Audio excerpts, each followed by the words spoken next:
بسم اللہ الرحمن الرحیم۔ الحمدللہ والصلاة والسلام علی رسول اللہ وآلہ آل اللہ واللعنۃ الدائم علی اعداء اللہ من یوم عداوتہم الى یوم لقاء اللہ۔ اما بعد فقد قال اللہ الحکیم فی کتابہ المتین وفرقان الحمید وقولہ الحق۔ بسم اللہ الرحمن الرحیم۔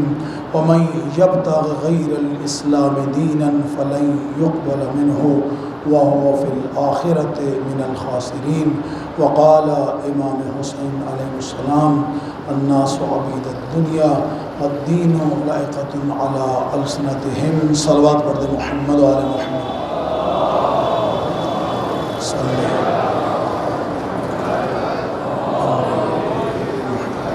آغاز سخن اس دعا کے ساتھ کہ خداوند عالم ہمارے ان لمحات کو عبادت شمار فرمائے، اس عبادت کو اپنے قرب کا ذریعہ قرار دے اور زبان پر اس سے الفاظ لانے کی توفیق عطا فرمائے جس میں خداوند عالم کی رضا اور خوشخدی، ولی دوران امام زمان علیہ السلام کی تائید شامل ہو۔ ان دعاؤں کی قبولیت کے لیے خوبصورت ترین صلوات پڑھ دیں۔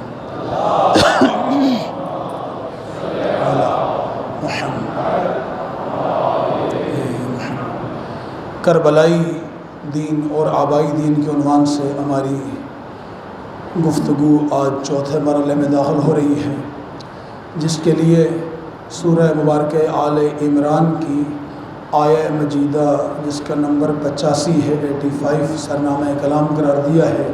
ارشاد خداوند عالم ہے بسم اللہ الرحمن الرحیم۔ ومن یبتغ غیر الاسلام دینا فلن یقبل منہ، جو بھی اللہ کے دین اسلام کے علاوہ کوئی اور دین لے کر آئے گا فلن یقبل منہ، اللہ اس سے وہ دین قبول نہیں کرے گا۔ وہو فی الآخرۃ من الخاسرین، اور آخرت والے دن، قیامت والے دن یہ شخص نقصان اٹھانے والوں میں سے ہوگا۔ اور اسی کے ساتھ مولا امام مظلوم کربلا امام حسین علیہ السلام کا ایک فرمان ذیشان تلاوت کرتا آیا ہوں، جس میں ہم فرماتے ہیں لوگ دنیا کے بندے ہیں اور دین ان کی زبانوں کا ذائقہ ہے۔ جب تک ان کی معیشت ان کے دین کے ساتھ جڑی رہتی ہے اس وقت تک یہ دیندار ہوتے ہیں، اور جب ان کو امتحان میں ڈالا جاتا ہے پھر دیندار بہت تھوڑے رہ جاتے ہیں۔ سامعین محترم، خداوند عالم نے انسان کو سورہ مبارکہ آل عمران کی آیت کا نمبر 85 جس کو سرنامہ کلام قرار دیا، اس سے 2 آیتیں پہلے آیت کا نمبر 83 ایک سوال کیا خداوند عالم نے انسان سے، افغیر دین اللہ یبغون، تو اللہ کے دین کے علاوہ کوئی اور دین تلاش کر رہا ہے؟ اللہ کے دین کے علاوہ، سورہ آل عمران آیت کا نمبر 83، کہ اللہ کے دین کے علاوہ تم کوئی اور دین تلاش کر رہے ہو؟ وَلَهُ أَسْلَمَ مَنْ فِي السَّمَوَاتِ وَالْأَرْضِ طَوْعًا أَوْ كَرْهًا، جبکہ یہ اللہ کا جو دین ہے آپ خوشی سے اس کو مانو یا جبراً مانو، زمین و آسمان والے اس کو خوشی سے مانیں یا جبراً مانیں، ہے یہی دین اسلام ہے۔ وَلَهُ أَسْلَمَ، ہر ایک کو اس کے سامنے سر تسلیم خم کرنا ہے۔ سوال خدا کر رہا ہے، اللہ کے دین کے علاوہ کوئی اور دین تلاش کر رہے ہو؟ لفظ استعمال کیا یبغون، اور دوسری آیت میں من یبتغی، یہ یبتغا یعنی کسی بھی تلاش کو کہا جاتا ہے، تلاش اچھی بھی ہو تو بھی یبتغا استعمال ہوتا ہے عربی میں، تلاش بری ہو تو بھی یبتغا استعمال ہوتا ہے۔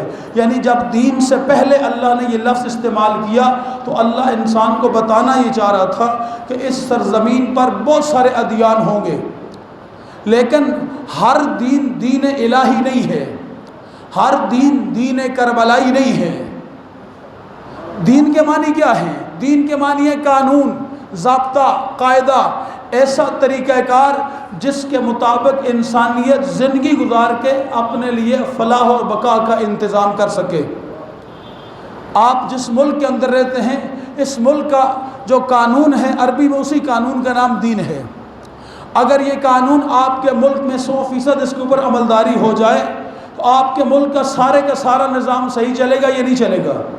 اگرچہ اس قانون کے اندر کئی خرابیاں موجود ہیں لیکن پھر بھی جس حد تک یہ بنایا گیا ہے، اگر اسی حد تک اس کو من و ان بغیر کسی سفارش کے، بغیر وڈیرے چودھری کے، امیر غریب سب کے لیے ایک ہی قانون قرار دے کر اگر اسی قانون کے مطابق اس کو چلایا جائے جو انسانوں کا بنایا ہوا قانون ہے، تو آپ کا ملک امن و آشتی کا جو ہے گہوارہ بن سکتا ہے۔ آپ کے ملک کے اندر کبھی تفرقہ نہیں آ سکتا، آپ کے ملک کے اندر کبھی کسی کا حق غصب نہیں ہو سکتا۔ مثلا 73 کا آئین ہے، یہ آئین پاکستان میں رہنے والے تمام افراد کو ان کے عقیدے اور مذہب کے مطابق ان کی عبادات کرنے کا حق دیتا ہے۔ قانون ہے نا، اگر اسی قانون کو صحیح انداز میں امپلیمنٹ کر دیا جائے تو کیا کسی بھی مکتب فکر کا حق سلب کیا جائے گا؟ لیکن خدا کی قسم ہم شیعہ قوم وہ قوم ہیں، ہماری آنکھوں کے سامنے ایک نہیں کئی مرتبہ ہمارے حقوق سلب کیے جاتے ہیں، لیکن ہم اتنے شریف ہیں کہ ٹس سے مس بھی نہیں ہوتے۔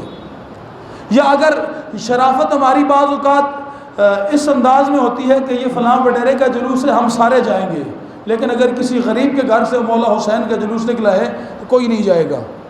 کیوں؟ اس لیے کہ وہ غریب آپ کے ساتھ کہیں کھڑا نہیں ہو سکتا، کہیں آپ کی سفارش نہیں کر سکتا۔ خدا کی قسم وہ جو جلوس وڈیرے کا ہے وہ بھی امام حسین کا ہے، اور جو غریب کے گھر سے نکلتا ہے یہ بھی امام حسین کا ہے۔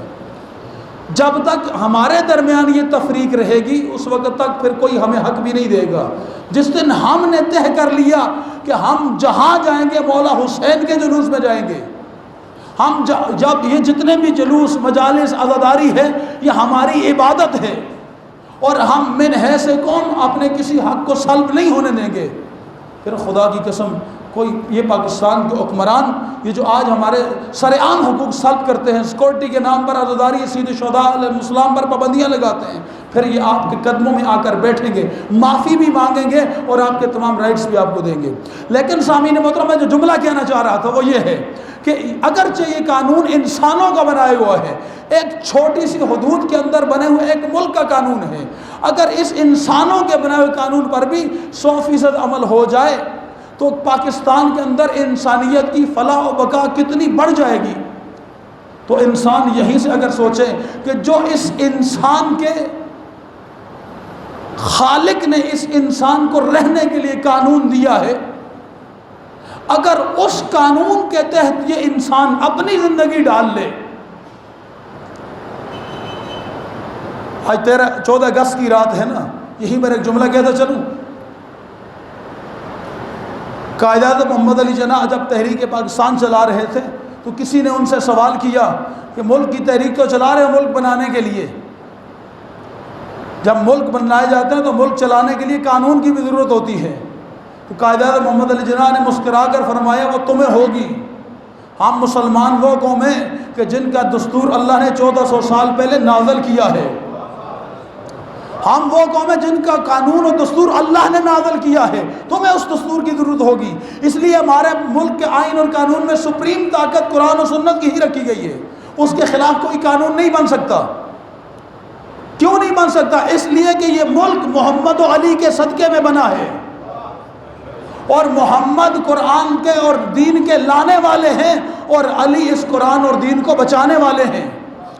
تو جب لانے والے اور بچانے والے کے صدقے میں جو ملک بنے گا تو پھر کیسے ممکن ہے کہ اگر ان کے چاہنے والے شریف نہ بن جائیں، اپنے حقوق لینا جان لیں، پتہ چل جائے کہ اس ملک کے اندر حقوق لیے کیسے جاتے ہیں، اور پھر اس کے لیے قیام کریں تو ان کے حقوق ان کو عبادت نہ کرنے دے کوئی۔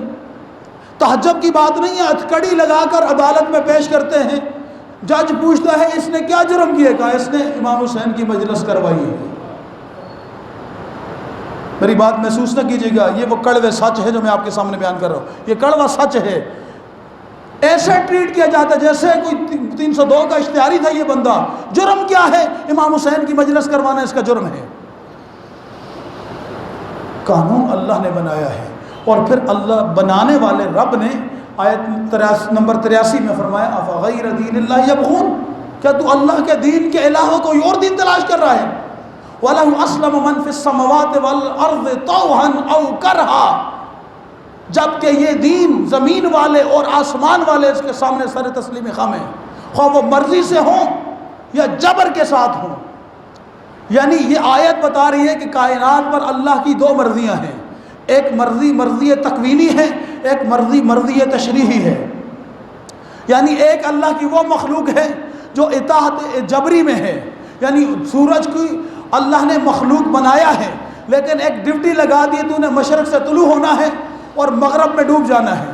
چاند کو اللہ نے ڈیوٹی لگا دی ہے، تو نے پہلی کو نمودار ہونا ہے، پھر آہستہ آہستہ بڑھتے جانا ہے، پھر 14 کے بعد تو نے کم ہونا شروع ہونا ہے اور پھر غائب ہو جانا ہے، پھر اگلے مہینے سے نئے سرے سے تو نے نکلنا ہے. ستاروں کی اللہ نے آسمان پہ ڈیوٹی لگا دی ہے، انہوں نے اپنی ڈیوٹی کرنی ہے. یہ عرش والے ہیں سامعین محترم، ان کی یہ ہر ایک مخلوق ہے لیکن یہ مخلوق اطاعت جبری میں ہے. اس کو پڑھانے کی ضرورت نہیں، بس ان کو بتا دیا گیا ہے کہ جس نے خلق کیا ہے ان کی سننی ہے یا ان کی سننی ہے جن کے صدقے میں خلق ہوئے ہو. میں نے جملہ کہا ہے، پتہ نہیں اس جملے کو اگر وضاحت کرنا چاہوں تو اس طرح کہہ سکتا ہوں، سورج کی فطرت میں اللہ نے یہ رکھا کہ تو نے مشرق سے طلوع ہونا ہے اور مغرب میں ڈوب جانا ہے، لیکن جب کوئی اول الامر تجھے اشارہ کرے تو پھر یہ نہ دیکھنا میں مغرب میں ہوں، بلکہ اول الامر کے اشارے کے ساتھ پلٹ آنا.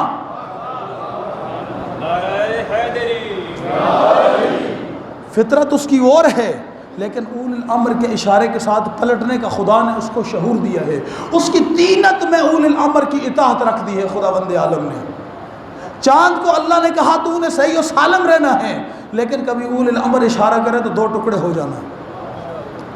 ستارے کو کہا تو نے آسمان پہ رہنا ہے لیکن کبھی اول الامر چاہے تو دروازے پہ آ جانا. کیوں ہے؟ اس لیے کہ یہ ساری مخلوقات اطاعت جبری میں ہیں. اور ایک بڑی خوبصورت مثال ہے، کہتے ہیں ایک مرتبہ مولا کائنات ایک راستے سے جا رہے تھے، ان کے ساتھ ان کا ایک چاہنے والا نام سلیمان محمدی ہے، پیچھے پیچھے جا رہا تھا. اچانک فضا میں اڑتے ہوئے ایک پرندے پہ نگاہ پڑی. جیسے ہی پرندے پہ نگاہ پڑی نا، جناب سلیمان نے حسرت کے ساتھ اپنے مولا سے سوال کیا، مولا یہ پرندے فضا میں رہتے ہیں، یہ کھاتے کیا ہیں، فضا میں یہ پیتے کیا ہیں؟ امام نے کہا اس پرندے سے ہی پوچھ لے. جاگ رہے ہیں؟ امام نے کہا مجھ سے کیوں پوچھتے، پرندے سے پوچھ لے. کہا مولا میں انسان ہوں، وہ پرندہ ہے، میں اس کی بولی نہیں سمجھتا، وہ میری بات نہیں سمجھتا، میں اس سے کیسے پوچھوں گا؟ کہا تو اپنی زبان میں اسے حکم کر کہ تجھے امام نے کہا ہے میرے ہاتھ میں آ کر بیٹھ. سلیمان نے اپنی زبان میں، عربی زبان میں اس پرندے کو حکم دیا. پرندے نے عرش چھوڑا، پرندے نے فضا چھوڑی، سلیمان محمدی کے ہاتھ کو اپنے لیے تخت بنایا. جب اب سلیمان کے ہاتھ پہ بیٹھ گیا نا، اب سلیمان پھر سوال کرتے، مولا اس کی زبان میں نہیں سمجھتا، یہ میری زبان. کہا تو اپنی زبان میں سوال کر، یہ تیری زبان میں تجھے جواب دے گا. تو اپنی زبان میں سوال کر، یہ پرندہ ہے لیکن تیری زبان میں تجھے جواب دے گا. سلیمان نے کہا ہے پرندے بتا، فضا میں رہتے ہو، کھاتے کیا ہو، فضا میں رہتے ہو، پیتے کیا ہو؟ پرندے نے مسکرا کر بفصیح عربی زبان میں کہا جب ہمیں بھوک لگتی ہے ہم محمد و آل محمد پہ درود پڑھتے ہیں، ہماری بھوک مٹ جاتی ہے، اور جب ہمیں پیاس لگتی ہے ہم ان کے دشمنوں پہ لعنت کرتے ہیں، پیاس مٹ جاتی ہے. یہ اس پرندے کی چیز ذہن میں کس نے یہ بات ڈالی ہے؟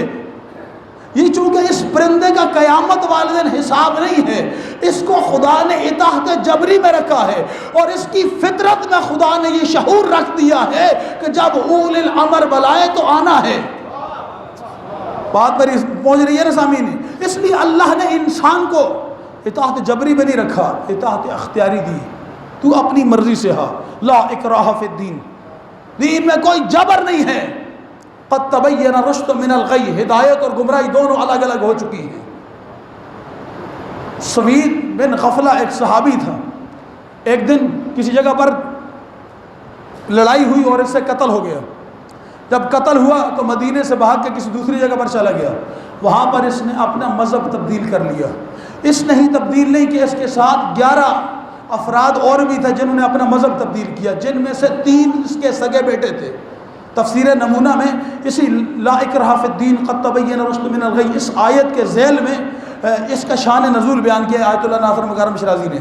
کہتے ہیں کہ کچھ دن کے بعد تو یہ اس دوسرے دین پر مرتاد ہو کے رہا، لیکن ایک دن اس کو پشیمانی ہوئی. اس نے رسول خدا کی بارگاہ میں ایک سفارشی بھیجا، کہا یا رسول اللہ میں اپنے گناہ پہ نادم ہوں اور معافی کا طلبگار ہوں، واپس اسلام میں پلٹنا چاہتا ہوں.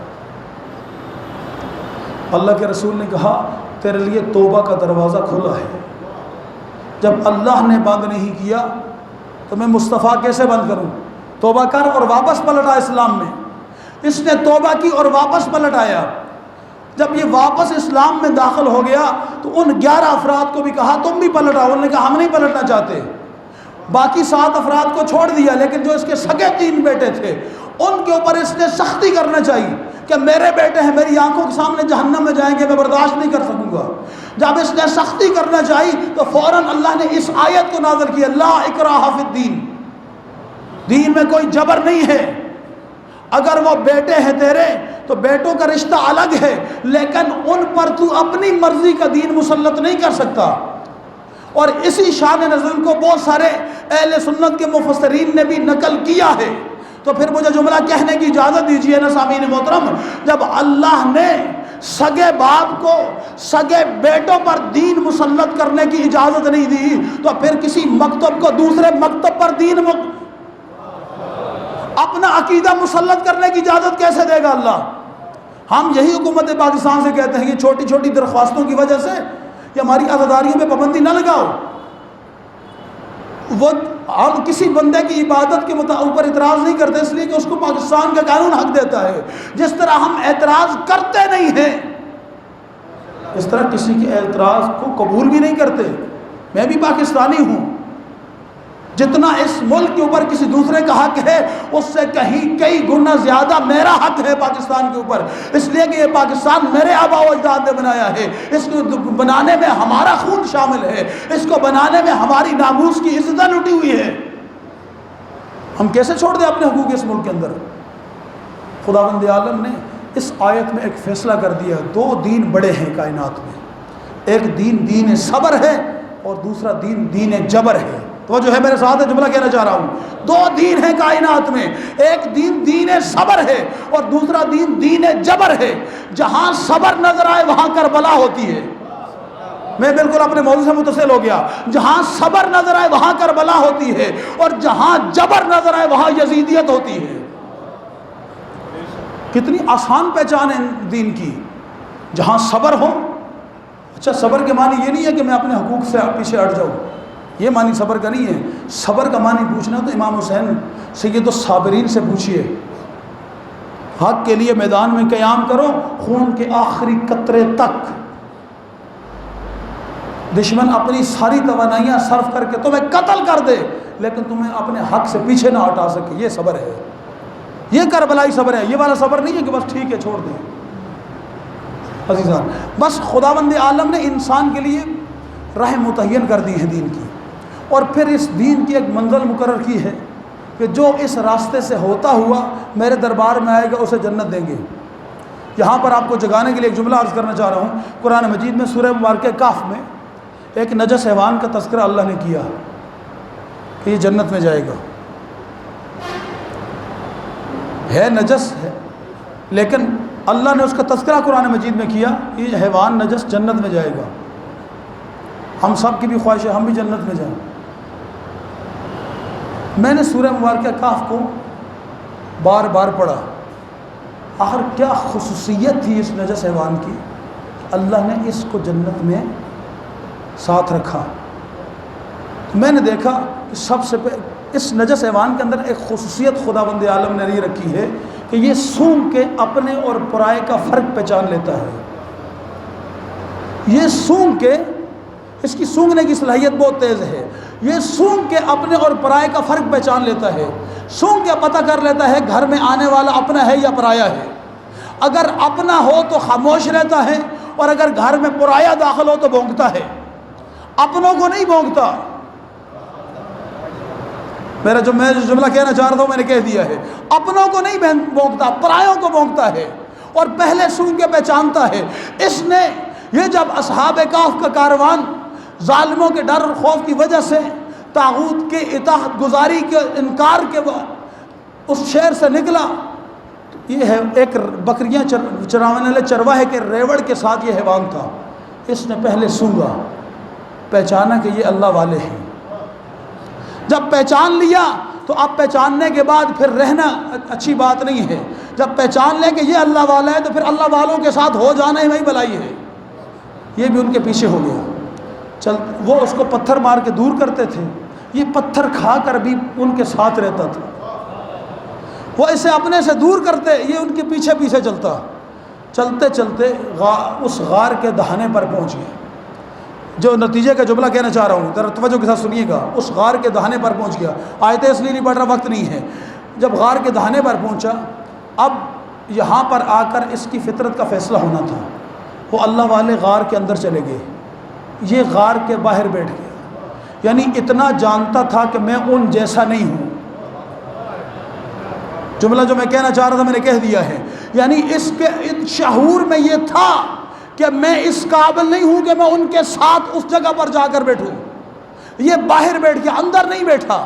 اب جب باہر بیٹھا تو پیچھے دشمن تھا, اور دشمن کو دیکھ کر بھونکنا اس کی فطرت تھی. دشمن کو دیکھ کر بھونکنا اس کی فطرت تھی. لیکن اگر آج یہ بھونکتا تو اندر والوں کا دشمن کو پتہ چل جاتا.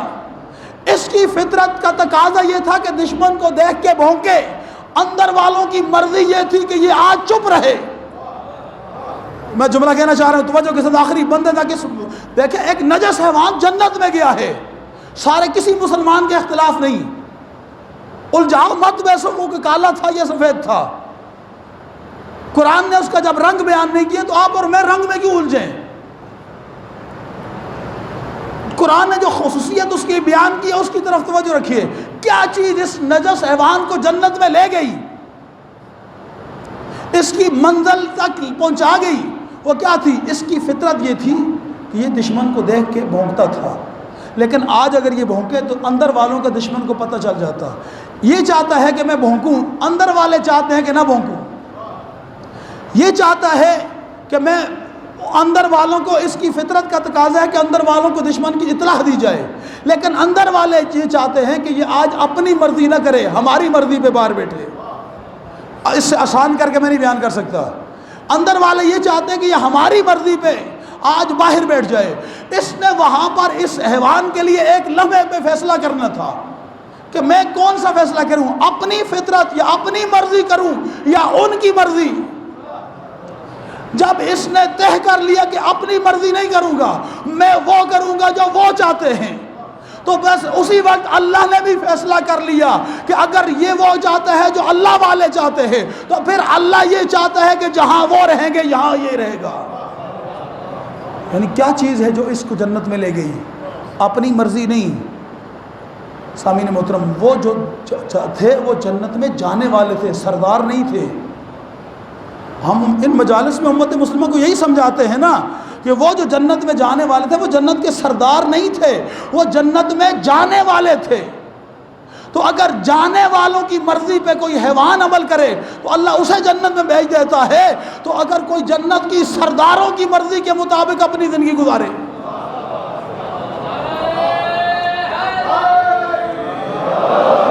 کوئی جنت کے سرداروں کی مرضی کے مطابق اپنی زندگی کو ڈال لے, اس کا اٹھنا, اس کا بیٹھنا, اس کا چلنا, اس کا پھرنا, سامعین محترم آسان نہیں ہے, البتہ مشکل ہے. اور یہ سردار بھی اتنے عظیم ہیں کہ یہ کسی کو دھوکے کے ساتھ اپنے ساتھ چلاتے بھی نہیں ہیں. یہ نہیں کہتے بس آ جانا جو ہوگا دیکھا جائے گا, نہیں.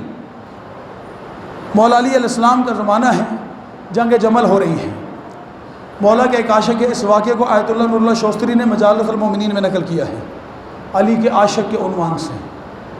مولا کائنات نے آخری مذاکرات کے لیے اپنے لشکر پہ کو آواز دی, کون ہے تم میں سے جو علی کی طرف سے قرآن لے کر جمل والوں کے پاس جائے گا اور نے کہے کہ آؤ قرآن پہ, اس قرآن کو درمیان میں رکھ کے ہم مذاکرات کر کے فیصلہ کر لیتے ہیں تاکہ جنگ نہ ہو. 10 افراد اٹھے. مولا کائنات نے کہا سنو, جو بھی یہ کام انجام دے گا وہ زندہ واپس نہیں آئے گا. مولا فرماتے ہیں جو بھی اس کام کے لیے جائے گا میں تمہیں یہی سے بتا رہا ہوں وہ زندہ واپس نہیں آئے گا. کہا مولا کیا ہوگا؟ کہا پہلے تیر مار کے اس کو قتل کر دیا جائے گا, پھر اس کے ہاتھ کاٹے جائیں گے، پھر اس کے پاؤں کاٹے جائیں گے، پھر اس کے جسم کے ٹکڑے ٹکڑے کر دیے جائیں گے۔ وہ جو 10 اٹھے تھے نا، وہ فوراً بیٹھ گئے۔ مولا کائنات نے پھر اپنے لشکر میں آواز دی، ہے کوئی تم میں سے اس کام کے لیے جانے کے لیے تیار؟ ایک 18 سال کا خوبصورت جوان اٹھا، ایک 18 سال کا خوبصورت جوان اٹھا، کہا یا علی آپ کا حکم ہے تو میں جاؤں گا۔ کہا انجام سن لیا؟ کہا آپ کی محبت میں موت آئے اور کیا چاہیے؟ آپ کی محبت میں اگر یہ کام ہوتا ہے میرے ساتھ پھر مجھے اور کیا چاہیے؟ سامعین محترم، یہ کیا چیز تھی؟ اسے پتہ تھا کہ علی کی محبت کی قیمت ادا کرنی پڑتی ہے، لیکن علی اپنی محبت میں کسی کو دھوکے میں قتل نہیں کرواتے، پہلے انجام بتاتے ہیں۔ امام کربلائی دین میں امام حسین علیہ السلام جب مدینے سے نکلتے ہیں تو کیا کرتے ہیں؟ اگر امام یہ کہتے ہیں کہ آؤ میں حکومت کے لیے قیام کر رہا ہوں، تم بھی آ جاؤ تمہیں فلاں علاقے کی گورنری دوں گا، تم آ جاؤ تمہیں فلاں علاقے کی حکومت دوں گا، تم آ جاؤ تمہیں فلاں علاقے کا بادشاہ بنا دوں گا، کتنے لوگ امام کے ساتھ چلتے ہیں؟ شاید ایک ہی رات میں پورا مدینہ امام کے ساتھ کھڑا ہو جاتا ہے۔ لیکن امام علیہ السلام نے فقط بنی ہاشم کو مخاطب کر کے جو جملہ کہا، من الحسین ابن علی الی بنی ہاشم، یہ خط مولا حسین ابن علی کی طرف سے بنی ہاشم کے نام، من لائکا استشہدا، جو بھی میرے ساتھ جائے گا وہ قتل ہوگا، شہید ہوگا، جو بھی حسین ابن علی کے ساتھ جائے گا وہ شہید ہوگا، ومن تخلف، اور جو میرے ساتھ نہیں جائے گا، میرے ساتھ اختلاف کرے گا، لم یبلغ الفتح، وہ کبھی خوشی کا دن نہیں دیکھے گا، وہ کبھی چین کا دن نہیں دیکھے گا۔ یعنی اب یہاں پر مدینے والوں کو امام نے امتحان میں ڈالا یا نہیں؟ جاؤ گے تو مارے جاؤ گے، نہیں جاؤ گے کبھی خوشی کا دن نہیں دیکھ سکتے۔ جو گئے وہ اگرچہ مارے گئے لیکن آج بھی زندہ ہیں۔ اس جملے پہ توجہ رکھیے، جنہوں نے امام کی اطاعت کی، جبرن کسی کو نہیں لے کے گئے امام، دھوکے کے ساتھ کسی کو لے کر نہیں گئے امام، جن کو لے کر گئے وہ جو امام کے ساتھ چل پڑے وہ اگرچہ شہید ہوئے لیکن آج بھی زندہ ہیں، آج بھی ان کا کردار زندہ ہے، آج کی ان کی گفتار زندہ ہے، آج بھی ان کا تذکرہ زندہ ہے۔ آج آل محمد اتنے لجوال ہیں کہ یکم محرم سے جب تذکرہ شروع ہوتا ہے آل محمد کا تذکرہ بعد میں ہوتا ہے، نوکروں اور غلاموں کا پہلے ہوتا ہے۔ یہ اس گھر کی لجپالی ہے۔ لیکن جو نہیں گئے ان کے ساتھ کیا ہوا؟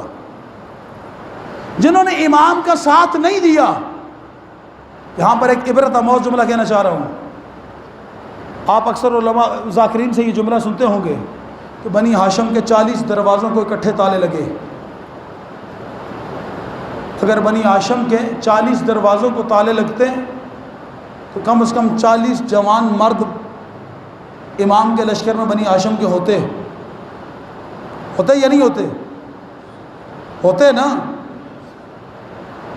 لیکن کربلا میں بنی ہاشم کتنے شہید ہوئے؟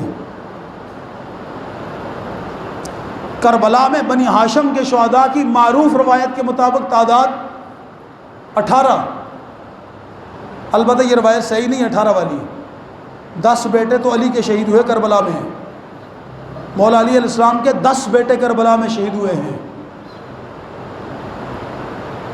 امام حسن مجتبیٰ علیہ السلام کے بعض روایات کے مطابق 4 بیٹے، بعض میں 6 بیٹے امام حسن کے شہید ہوئے کربلا میں۔ 4 بیٹے جناب مسلم کے شہید ہوئے کربلا میں، سفیر حسین حضرت مسلم کے 4 بیٹے، 4 بھائی حضرت 3 بھائی حضرت مسلم کے اور شہید ہوئے کربلا میں۔ آیت اللہ ملاتی نے فرسان الجاہ کتاب لکھی ہے، 156 شہداء کے نام لکھے ہیں، ان کی تاریخ پوری لکھی ہے، ہسٹری لکھی ہے ان کی پوری، اور تحقیق روایات کی تحقیق کر کے انہوں نے مرتب کی ہے یہ ہسٹری۔ لیکن جو جملہ سوچنے والا ہے، یہ جو آئے ہیں یہ تو 2-3 گھروں سے آئے ہیں۔ کیا بنی ہاشم اتنے ہی تھے مدینے میں؟ نہیں، اس سے زیادہ تھے، لیکن وہ نہیں آئے۔ جو نہیں آئے ان کے ساتھ کیا ہوا؟ 1 سال امام کربلا میں شہید ہوئے، دوسرے سال مدینے پہ حملہ ہوا یا نہیں ہوا؟ یزید نے دوسرے سال مدینے پہ حملہ کیا، پورے مدینے کو تاراج کیا، مسجد نبوی کی حرمت کو پامال کیا، اصحاب رسول کی عزتوں سے کھیلا، یہ سارے کام کیے۔ اگر یہی لوگ اس وقت امام کا ساتھ دیتے، کھڑے ہو جاتے، یزیدیت اسی وقت نابود ہو جاتی۔ قوموں کی زندگی میں فیصلے کرنے بہت اہم ہوتے ہیں، اگر بر وقت اور شجاع فیصلہ کر لیا جائے تو وہ یزیدی طاقتیں وہیں پر نابود ہو جایا کرتی ہیں، اور اگر بر وقت اور صحیح فیصلہ نہ کر سکے کوئی قوم تو پھر دشمن انہیں ہر روز مارتا ہے، ہر روز وہ پستی ہیں۔ امام نے یہی کہا تھا، اگر میرا ساتھ نہیں دو گے، میرے ساتھ نہیں چلو گے، لم یبلغ الفات، تم کبھی خوشی کا دن نہیں دیکھ سکو گے۔ اور پھر اس کے بعد جو نہیں گئے امام کے ساتھ، انہوں نے کبھی خوشی کا دن نہیں دیکھا۔ یہ کربلا ہے، اس کربلا میں جب کھڑا ہونا ہے تو پورے وجود کے ساتھ کھڑا ہونا ہے۔ کیوں؟ یہ کربلا مجسم اسلام ہے۔ انشاءاللہ آنے والی مجالس میں آپ کو بتاؤں گا کربلا میں ایک ایک رکن ہے اسلام کا کس طریقے سے امام نے مجسم کیا ہے۔ اور جب تک وہی دین ہمارے پاس نہیں آئے گا جس میں مرد کا اپنا کردار ہے، عورت کا اپنا کردار ہے، جوان کا اپنا کردار ہے، نوجوان کا اپنا کردار ہے، بچے کا اپنا کردار ہے، خاتون کا اپنا کردار ہے، غلام کا اپنا کردار ہے، کنیز کا اپنا کردار ہے، یہ کربلا ہے۔ اس کربلا میں جب تک ہم قدم نہیں رکھیں گے، اس کربلا میں جب تک ہم نہیں اتریں گے، ہمیں کیا پتہ ہے حسین کا دین کیا۔ اس لیے اللہ نے کہا وَمَن يَبْتَغِ غَيْرَ الْإِسْلَامِ دِينًا، کیا اللہ کے دین کے علاوہ کوئی اور دین تلاش کر رہے ہو؟ جو بھی اللہ کے دین کے علاوہ کوئی اور دین تلاش کرے گا، یعنی بہت سارے ادیان کے دروازے کھلے ہوئے ہیں، لیکن اللہ نے کہا فَلَن يُقْبَلَ مِنْهُ، میں کوئی اور دین قبول نہیں کروں گا۔ اور اللہ کے دین کا مجسم نام مصطفیٰ ہے، اور جب نبی یہ کہہ دے حسین منی وَأَنَا مِنَ الْحُسَيْن، تو جب تک نبی ہے مجسم دین ہے، اور نبی کے بعد جب حسین ہے تو مجسم دین ہے۔ نہ ادھر دین تلاش کرو نہ ادھر دین تلاش کرو، اگر تم حسین کے پاس آگے تو تمہیں مجسم دین ملے گا، ایسا دین جس میں اخلاق بھی ہوگا، جس میں غیرت بھی ہوگی، جس میں حمیت بھی ہوگی، جس میں شجاعت بھی ہوگی، جس میں سخاوت بھی ہوگی، جس میں بردباری بھی ہوگی، جس میں مروت بھی ہوگی، جس میں تمام کائنات کی اعلی ترین صفات ہوگی۔ ایک جملہ اور آگے اضافہ کر رہا ہوں، صلوات پڑھ دیں محمد و آل محمد صلی علی محمد آل محمد۔ عزیزان، قرآن مجید میں قرآن دین کی ایک اور خوبصورتی خداوند عالم نے بیان کی ہے سورہ مبارکہ بنی اسرائیل میں۔ یہ جو قرآن ہے یہ مومنین کے لیے شفا ہے۔ یہ کیا ہے؟ مومنین کے لیے شفا۔ اب اگر یہ شفا ہے تو پھر آج اتنے فرقے کیوں ہیں؟ جب کسی کو مرض لگ جائے اسے صحیح دوائی بر وقت دے دی جائے تو مرض ختم ہو جاتا ہے، لیکن اگر دوائی غلط دے دی جائے تو پھر کیا ہوتا ہے؟ بیماری اور زور پکڑتی ہے۔ قرآن کو اللہ ہمارے لیے شفا قرار دے رہا ہے۔ آج سارے مسلمان قرآن پڑھتے ہیں اور پڑھنے کے بعد مزید بگڑ جاتے ہیں۔ اس بگڑنے کی وجہ کیا ہے؟ آج اگر کوئی شیعہ کو قتل کرتا ہے تو قرآن سے دلیل لے کے آتا ہے، کوئی کسی کے خلاف بدعت کا فتویٰ دیتا ہے تو دلیل کہاں سے لے کے آتا ہے؟ قرآن سے لے کر آتا ہے، قرآن سے ہی لے کر آتے ہیں نا۔ آج اگر کسی کو کوئی نیچے دکھانے کی کوشش کرتا ہے دلیل قرآن سے لے کر آتا ہے، اپنے کسی فعل کو جسٹیفائی کرتا ہے تو دلیل قرآن سے لے کر آتا ہے۔ آخر کیا وجہ ہے کہ ہر بندہ اپنی دلیل تو قرآن سے لے کر آ رہا ہے، لیکن ہر دلیل کو قرآن ایکسیپٹ نہیں کرتا۔ قرآن کس دلیل کو ایکسیپٹ کرتا ہے؟ اس کی مثال دیتا ہوں۔ مثلا اگر ایک دریا جب کسی پہاڑ سے پھوٹتا ہے اس وقت اس کا پانی کیسا ہوتا ہے؟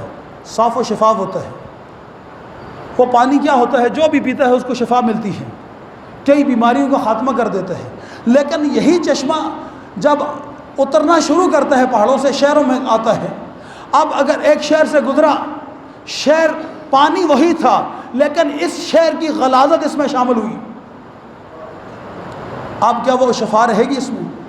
دوسرے شہر سے گزرا، دوسرے شہر کی غلاظت اس میں شامل ہوئی، وہ شفا رہے گی اس میں؟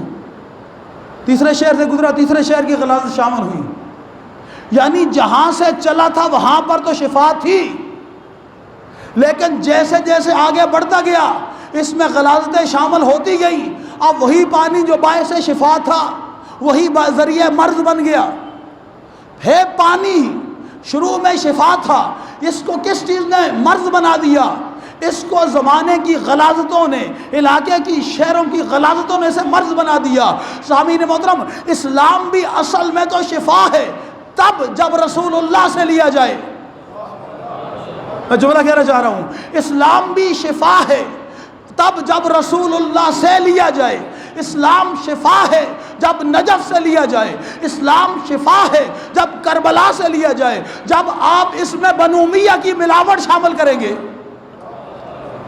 جملہ کہنا چاہ رہا ہوں توجہ کے ساتھ، پوری ذمہ داری کے ساتھ، بغیر کسی ڈر اور خوف کے یہ جملہ اس ممبر سے کہنا چاہ رہا ہوں، جب اس میں بنو امیہ کی ملاوٹ شامل کریں گے، پھر اس کے بعد بنو عباس کی ملاوٹ شامل ہوگی، پھر جھوٹے مفتیوں کے فتوے شامل ہوتے شروع ہو جائیں گے، تو 1400 سال کے بعد آج اگر ہم اسلام تلاش کریں، ہم پوچھیں ایک دوسرے سے یہ اسلام شفا والا اسلام کیوں نہیں؟ یہ جو آج ہمارے پاس اسلام ہے یہ ہمیں شفا کیوں نہیں دیتا؟ یہ جو ہم قرآن پڑھتے ہیں یہ قرآن پڑھ کے ہمیں شفا کیوں نہیں ملتی؟ تو پھر جواب اس کا یہی بنے گا نا کہ اصل میں تو جہاں سے پھوٹا ہے وہاں پر تو شفا ہے، لیکن ہم نے زمانے کی ملی ہوئی غلاظتوں کے ساتھ لیا ہے۔ جب تک ان غلاظتوں کو نکال کر اس کے اصل چشمے تک نہیں جائیں گے اس وقت تک کبھی شفا نہیں ملے گی۔ اور اسی چشمے کا نام کربلا ہے، اسی چشمے کا نام نجف ہے، اسی چشمے کا نام مدینہ ہے۔ اور سامعین محترم، اس سے بڑھ کر اور ہمارے مکتب کی حقانیت کی دلیل کیا ہوگی؟ اہل سنت کے بڑے امام ہیں امام مالک، انہوں نے فتویٰ دیا کہ نماز میں ہاتھ باندھنے حرام ہیں، ہاتھ کھول کے نماز پڑھیں۔ جب ان سے پوچھا گیا کتنے بڑے عاشق تھے، اتنے بڑے عاشق رسول تھے، یہ واحد امام ہے جو مدینے سے تعلق رکھتے ہیں۔ میں ایک دلیل کے لیے جملہ کہنا چاہ رہا ہوں، یہ واحد امام ہیں جو مدینے سے تعلق رکھتے ہیں، باقی سارے امام جتنے بھی ہیں برادران اہل سنت کے وہ اجمی ہیں، یہ واحد عربی امام ہیں، ان کا تعلق مدینے سے ہے۔ مدینے والے ہو کر مدینے میں جوتی پہن کے نہیں چلتے تھے، جوتی پہن کے مدینے میں نہیں چلتے تھے، ننگے پاؤں چلتے تھے۔ جب کوئی پوچھتا تھا کہ اس گلی میں آپ ننگے پاؤں کیوں چل رہے ہیں، کہ جواب میں یہ کہتے تھے کہ مجھے نہیں پتا کہاں میرے آقا کے قدم لگے ہیں۔ یہ مرتبہ عشق تھا۔ اور جب انہوں نے فتویٰ دیا کہ ہاتھ باندھ کے نماز پڑھنی حرام ہے تو مدینہ ہی کے لوگوں نے پوچھا کہ آپ نے کس دلیل پہ فتویٰ دیا؟ کہا مجھ سے دلیل کیا مانگتے ہو؟ میں مسجد نبوی میں گیا، وہاں فرزند رسول امام محمد باقر کو نماز پڑھتے ہوئے دیکھا تو مجھے یقین ہو گیا جن کے گھر میں نازل ہوئی ہے وہی اصلی بتا سکتے ہیں۔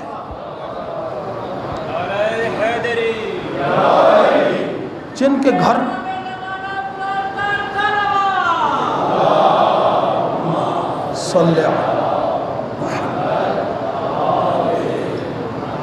ابتغاء تلاش کرنا، کہاں تلاش کرنا ہے تم نے؟ کس دروازے سے تلاش کرنا ہے تم نے؟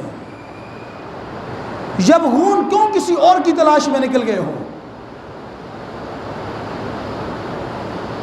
اگر تلاش کرنا ہے تو خدا کی قسم یہ آل محمد کے دروازے پہ تلاش کی ضرورت نہیں پڑتی۔ آل محمد وہ چشمہ ہیں جو پہاڑ سے نکل کر ہر ایک پیاسے کے پاس خود جاتے ہیں۔ مولا حسین جب مکہ سے سفر شروع کیا تو ایک ایسا شخص جو حضرت عثمان کا پیروکار تھا، امام کے قریب نہیں آنا چاہتا تھا لیکن امام اس کے قریب جانا چاہتے تھے۔ ایک مقام پر پانی کا ایک ہی چشمہ تھا، وہاں پر اس نے بھی پڑاؤ کیا اور امام علیہ السلام نے بھی اپنے قافلے کو روکا۔ امام علیہ السلام نے اپنا قاصد بھیجا، یہ اپنے خیمے میں کھانا کھا رہا تھا، نام زہیر ابن کین ہے، صحابی رسول ہیں۔ جیسے ہی امام کا قاصد پہنچا، امام کا سلام دیا اور کہا تجھے امام نے بلایا ہے۔ روایت کے جملے یہ ہیں کہ جو ہاتھ اس کا لقمہ جو ہاتھ میں تھا وہ منہ تک نہیں لے جا سکا، وہیں ہاتھ اٹک گیا۔ سوچ میں پڑ گیا کہ ابھی تک تو جان بچاتا ہوا آیا ہوں، اب قاصد خیمے میں آ گیا ہے تو اب کیا جواب دوں؟ اس سے پہلے کہ یہ کچھ بولتا، اس کی زوجہ نے کہا تجھے شرم نہیں آتی تجھے فرزند رسول بلائے اور تو سوچ میں پڑ جا؟ یہ جملہ میں نے اپنی ماؤں بہنوں کے لیے کہا ہے، کیونکہ ہر مرد کی سنوارنے میں خاتون کا بہت بڑا کردار ہے، ہر مرد کی حقیقی منزل تک پہنچنے میں ایک خاتون کا بہت بڑا کردار ہے۔ اس کی بیوی نے کہا تجھے شرم نہیں آتی فرزند رسول نے بلائے اور آپ جا نہیں رہے، سوچ رہے ہو یہ میری چوڑیاں لوگ پہن کے یہاں تم بیٹھو، میں اکیلی جاتی ہوں۔ روایت میں ہے کہ جیسے ہی بیوی نے یہ جملہ کہا، اب ایک مرتبہ مرد تھا، غیرت جاگی، اٹھے، سر جھکائے ہوئے امام کی طرف چل پڑے۔ تاریخ لکھتی ہے جھکے ہوئے سر کے ساتھ چلے، اٹھا کے نہیں گئے امام کے پاس، سلام کیا۔ سلام کرنے کے بعد امام علیہ السلام نے زہیر ابن کین کے ساتھ کوئی بات بھی کسی کے سامنے نہیں کی۔ کسی میں نے روایت میں یہ جملہ نہیں پڑھا کہ امام علیہ السلام نے کسی کے سامنے اس کو کہا ہو کہ آ میرے لشکر میں شامل ہو جا، نہیں۔ امام علیہ السلام زہیر ابن کین کو الگ لے کر چلے گئے۔ بڑی دیر تک امام کے اور زہیر کے درمیان باتیں ہوتی رہیں۔ پھر اللہ جانے کیا انقلاب آیا کہ جو زہیر سر جھکا کے آیا تھا اب سر اٹھا کے چلنے لگا۔ سر جھکا کے آئے تھے، سر اٹھا کے چلنے لگے۔ پہلے چہرہ اداس تھا، اب چہرہ کھلا ہوا ہے۔ سیدھے اپنے خیمے میں گئے، اپنی زوجہ سے کہا کہ میں نے تجھے آزاد کیا، میرا جتنا بھی مال و اسباب ہے وہ سب میں نے تجھے دیا۔ زوجہ نے پلٹ کر کہا جب تک جہنم میں تھے اپنے ساتھ رکھا اور اب جنت کی طرف جا رہے ہو تو مجھے اکیلے چھوڑ کے جا رہے ہو۔ میں تیرے حکم کی اطاعت میں تیرے پیچھے نہیں آؤں گی، لیکن ایک وعدہ کر کے جانا، جب قیامت والے دن بارگاہ سیدہ میں جانا تو میری شفاعت ضرور کرنا۔ یہ کہہ کر جناب زہیر نے اپنی زوجہ کو بھیج دیا کوفہ اور خود امام کے ساتھ آ گئے۔ اس کے بعد زہیر امام کے قافلے کے ساتھ چلتے گئے۔ 2 محرم کو جب کربلا میں خیمے لگ گئے، 1000 کا لشکر تھا ہر کا۔ زہیر اکیلے آئے امام حسین علیہ السلام کے پاس اور اگر کہا مولا مجھے اجازت دیجیے، میں اتنا طاقتور اور اتنا شجاع ہوں کہ اس 1000 کے لشکر کو ابھی چند لمحوں میں فنا کر دوں گا اور جنگ کا یہیں پہ خاتمہ ہو جائے گا۔ امام نے یہ نہیں کہا ان کو فنا کرنا ہے یا نہیں کرنا، بس اتنا کہا زہیر جنگ میں ہم نے پہل نہیں کرنی، اس لیے کہ اسلام کا اصول ہے جہاں اسلام ہوگا وہاں کبھی بھی جنگ میں پہل نہیں ہوگی۔ میرے نبی نے 83 جنگیں لڑی ہیں، کسی جنگ میں رسول اللہ نے پہل نہیں کی۔ مولا کائنات نے 3 بڑی جنگیں لڑی ہیں، جمل، صفین، نیروان، کسی جنگ میں بھی مولا علی نے پہل نہیں کی۔ امام حسن مجتبیٰ نے 1 جنگ لڑی ہے، پہل نہیں کی امام نے۔ اسی خاندان کا چشم چراغ کہا زہیر ہم نے جنگ میں پہل نہیں کرنی، خدا کی قسم۔ اس کے بعد عاشور کے دن تک پھر زہیر نے کوئی بات نہیں کی امام علیہ السلام سے۔ کیوں؟ اب زہیر کو پتہ چل گیا میری مرضی نہیں، اب حسین کی مرضی ہے۔ میں حسین کا غلام ہوں تو میں ان کی اطاعت میں ہوں، جو کہیں گے اتنا ہی کروں گا۔ اس حالت میں زہیر نے اپنے شب و روز گزار دی۔ عاشور کے دن ایک روایت میں زہیر لڑتے ہوئے شہید ہوئے اور ایک روایت میں ہے کہ سعید ابن عبداللہ اور زہیر یہ 2 شخصیات تھیں جن کو امام نے حکم دیا کہ میں نماز پڑھ رہا ہوں تم نے میرے سامنے کھڑا ہونا، اور زہیر تیروں کو برداشت نہ کر سکتے ہوئے امام کے سامنے حفاظت نماز امام میں شہید ہو گئے، لیکن اف تک نہیں کیا۔ ابھی تک آپ کی آنکھوں میں آنسو اگر نہیں آئے نا تو اب جملہ سنیے گا۔ یہ زہیر شہید ہو گئے، عاشور کا دن گزر گیا۔ 11 محرم کو سید زادیاں قید ہو کے کوفہ پہنچ گئیں۔ جب قید ہو کے کوفہ پہنچی نا تو کسی نے زہیر کی بیوی سے کہا کہ وہ جو کربلا میں حسین کے ساتھ گئے تھے وہ سارے مارے گئے ہیں اور تیرے شوہر کا سر بھی نوک نیزہ پہ بلند ہے۔ زہیر کی بیوی نے اپنے شوہر کے سر کو نوک نیزہ پہ دیکھا اور دیکھ کر اپنے غلام کو بلایا، کہا جلدی آ میرے پاس۔ کہا جی آقا زادی کیا حکم ہے؟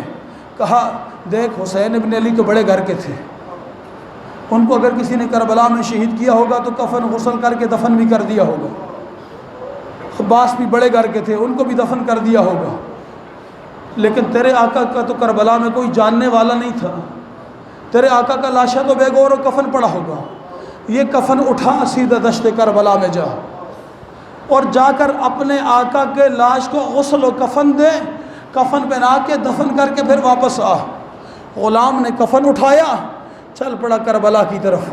عزیزارو، جس نے ابھی تک گریہ نہیں کیا، بس 2 جملے میں پڑھ کے آپ کی زحمت تمام کر رہا ہوں. چل پڑا کربلا کی طرف. دشت کربلا میں جب پہنچا، آنکھوں کے سامنے کیا دیکھتے ہیں؟ لاشیں ہی لاشیں پڑے ہیں.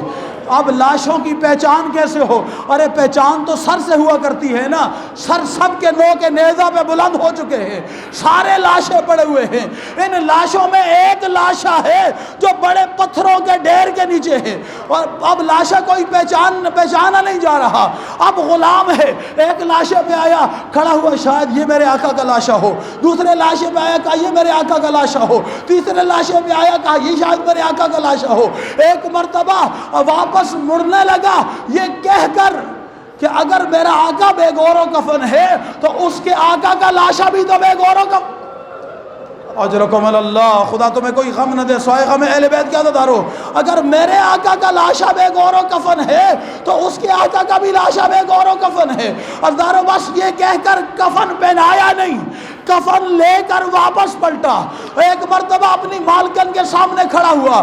مالکن نے کہا کیا ہوا ہے؟ تو نے اپنے آقا کو غسل کفن نہیں دیا. وہ اس نے ماتم کر کے کہنے لگا، اور مالکن میں اللهم صل على محمد وآل محمد. اللهم صل